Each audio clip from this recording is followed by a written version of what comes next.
நுரையீரல் டெஸ்ட் அவசியமா? இன்னும் நெறைய பேர் வந்து நுரையீரல் டாக்டர் பார்க்க போகும்போது, பல்மனரி ஃபங்ஷன் டெஸ்ட் அப்படின்னு ஒண்ணு எடுக்குறாங்க. ஸோ அது ரொம்ப ரொம்ப முக்கியம். ஏன் அப்படின்னா, நம்முடைய நுரையீரல் வந்து எப்படி வேலை செய்யுது? அதனுடைய சுருங்கி வருகிற தன்மை என்ன? நம்ம வந்து 1 செகண்ட்ல நம்ம இருமும்போது, அந்த காத்த வந்து ஃபோர்ஸா வெளிய தள்ளும்போது, எவ்வளவு காத்து வெளிய வருது? அப்படிங்கிறது எல்லாம் அனலைஸ் பண்றது தான் நுரையீரல் திறனறியும் டெஸ்ட் இல்லன்னா பல்மனரி ஃபங்ஷன் டெஸ்ட்ன்னு சொல்லுவாங்க.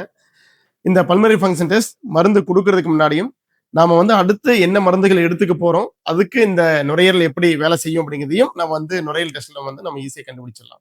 ஸோ நுரையீரல் டெஸ்ட் வந்து யாருக்கு வேணாலும் எடுக்கலாம். 5 வயதுக்கு மேல இருக்கிற குழந்தைகள்ல இருந்து பெரியவங்கள் வரைக்கும் யாருக்கு வேணாலும் இந்த நுரையீரல் டெஸ்ட் எடுக்கலாம். நுரையீரல் டெஸ்ட் எடுக்கிறதுனால தான் நம்ம வந்து ஆஸ்துமா, சிஓபிடி அப்படிங்கிற நோய்கள வந்து நம்ம கரெக்ட்டா வந்து வகை கண்டறிஞ்சு, எந்த நோய்க்கு எந்த வைத்தியம் அப்படிங்கிறத ஈஸியா நம்ம வந்து சொல்ல முடியும்.